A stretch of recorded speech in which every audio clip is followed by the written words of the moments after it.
Assalamualaikum warahmatullahi wabarakatuh. Saya Rosa Aulina dengan NIM 18141014. Di sini saya akan mempresentasikan tentang perancangan arsitektur sistem informasi sekolah Pondok Pesantren Ar-Rahman Palembang. Yang kita ketahui, kebutuhan akan informasi pada era globalisasi sekarang ini semakin penting. Kebutuhan akan penyajian informasi yang cepat dan akurat ini semakin dibutuhkan oleh berbagai organisasi. Berkaitan dengan kecepatan dan kekuratan penyajian informasi, diperlukan suatu sistem informasi. Salah satu faktor pendorong pemanfaatan sistem informasi dalam organisasi adalah semakin meningkatnya kebutuhan dalam fungsi bisnis yang dijalankan. Dampak dari itu semua, banyak organisasi yang saling berlomba untuk menerapkan sistem informasi dengan teknologinya yang hanya memperhatikan kebutuhan sesaat dan memungkinkan penerapan sistem informasi yang saling tumpah tindih karena sistem dikembangkan masing-masing sehingga tidak terpadu dan terintegrasi dengan baik. Salah satu penyebab utama dari ini semua adalah karena kurangnya perencanaan dan tanpa memikirkan kunci utama dalam proses pengembangan sistem informasi, yaitu perancangan sistem informasi yang baik harus melihat dari berbagai sudut pandang pengembangan sistem, dimulai dari mendefinisikan arsitektur bisnis yang akan organisasi mendefinisikan arsitektur data yang akan digunakan,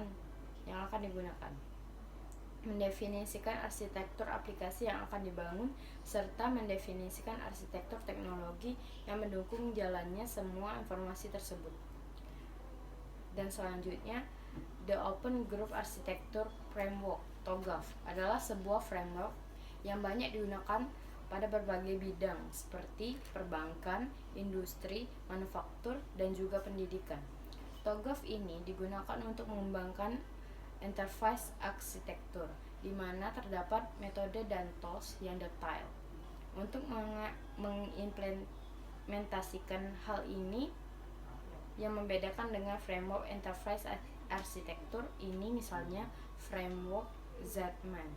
Salah satu kelebihan kegunaan framework TOGAF ini adalah karena sifatnya yang fleksibel dan bersifat open source.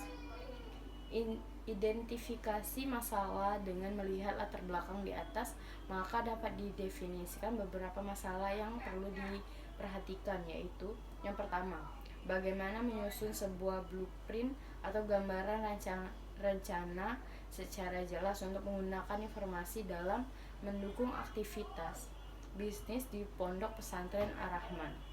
Yang kedua, bagaimana merancang sistem informasi sekolah terpadu yang dapat digunakan sesuai kebutuhan Pondok Pesantren Ar-Rahman. Yang ketiga, bagaimana penerapan visi arsitektur sistem informasi sekolah di Pondok Pesantren Ar-Rahman.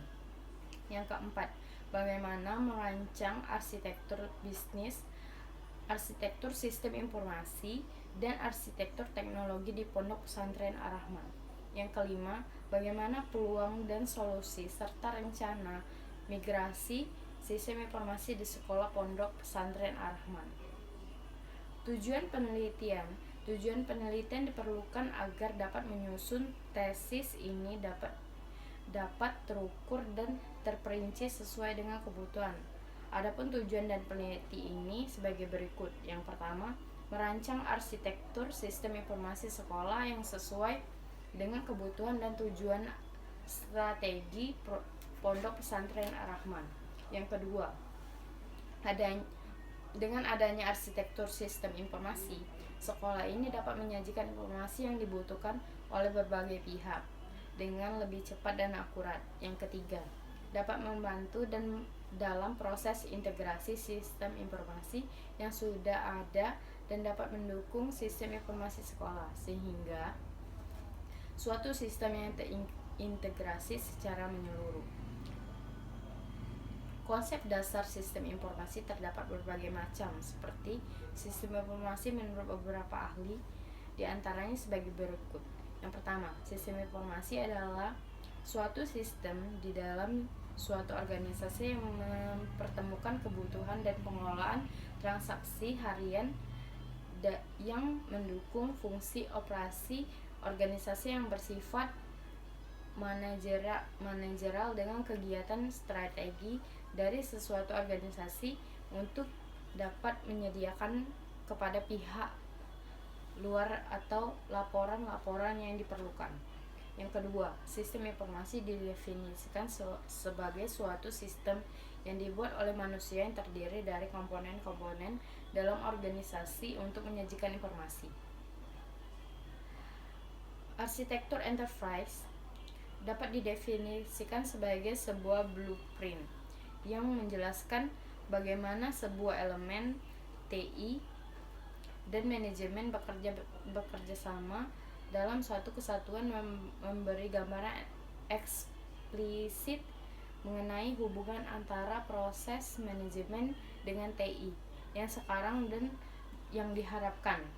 Jika dikaitkan dengan enterprise, maka harus memberikan strategi yang memungkinkan organisasi mendukung keadaan sekarang dan juga bertindak sebagai roadmap menuju lingkungan yang ditargetkan. TOGAF dikembangkan oleh The Open Group Architecture Framework pada tahun 1995. Awalnya TOGAF digunakan Departemen Pertahanan Amerika Serikat, namun pada perkembangan TOGAF banyak digunakan pada berbagai bidang seperti perbankan, industri, manufaktur, dan juga pendidikan. TOGAF ini digunakan untuk mengembangkan enterprise architecture, di mana terdapat metode dan tools yang detail mengimplementasikan hal inilah yang membedakan dengan framework EA dan lainnya, dan framework Zman.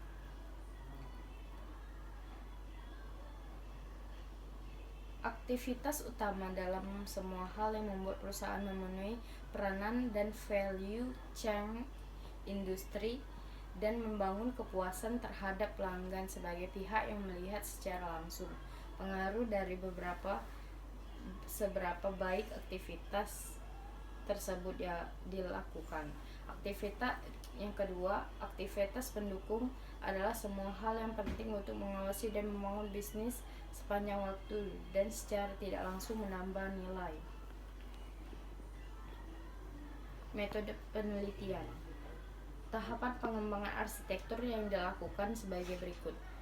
Studi kelayakan, pendefinisian kebutuhan, pengumpulan dan pengelolaan data, studi literatur. Yang pertama, arsitektur bisnis. Yang kedua, arsitektur sistem informasi. Yang ketiga, arsitektur teknologi.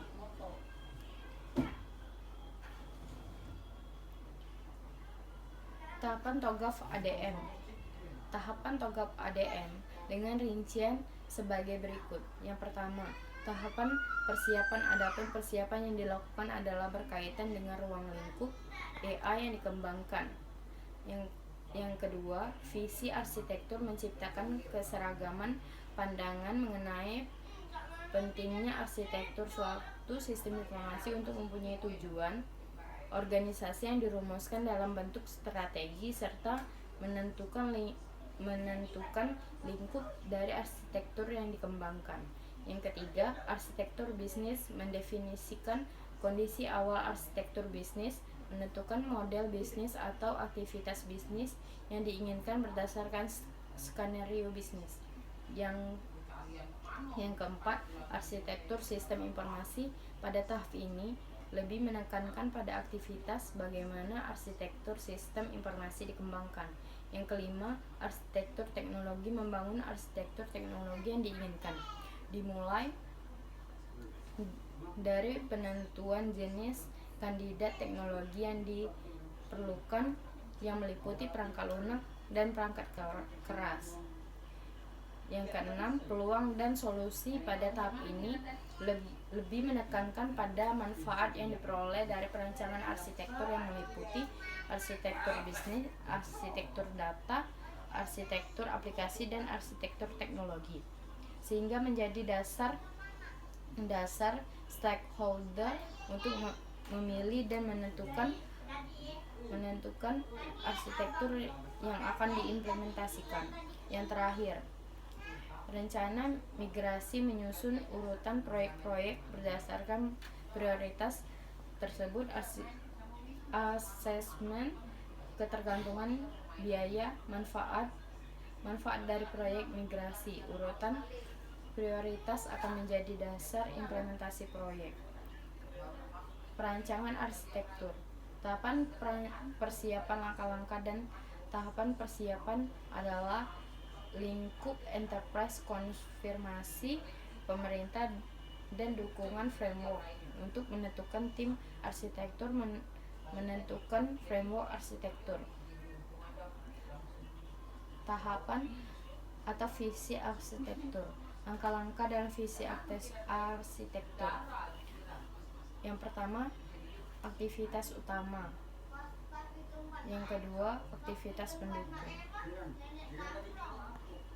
Identifikasi stakeholder berikut. Stakeholder yang memiliki kepentingan terhadap pondok pesantren Ar-Rahman.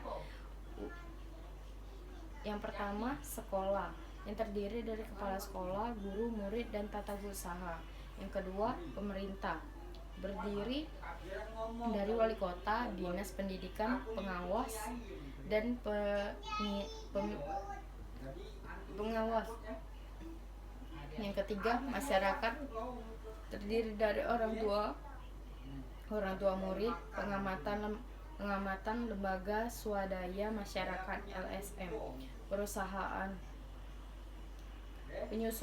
Penyusunan visi arsitektur.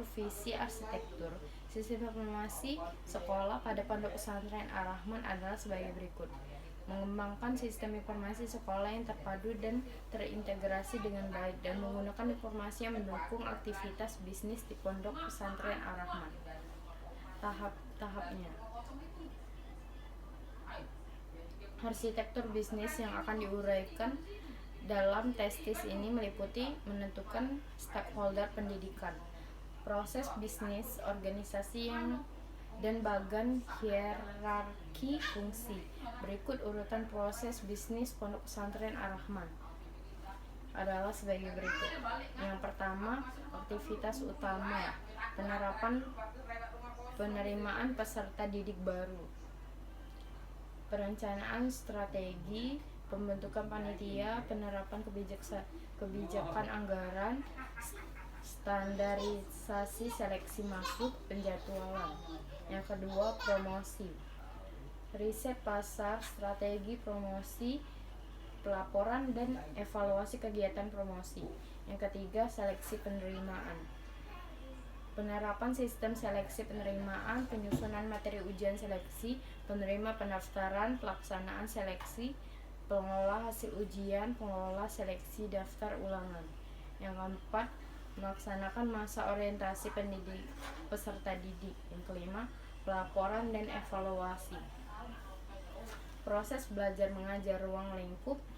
Fungsi PBM merupakan proses program pembelajaran yang berdasarkan pada standar komunikasi lulusan, standar isi dan peraturan pelaksanaan, serta proses dan standar penilaian. Proses pembelajaran mengacu pada Peraturan Materi Pendidikan Nasional Republik Indonesia Nomor 19 Tahun 2007, tanggal 23 Mei 2007, tentang standar pengelolaan pendidikan.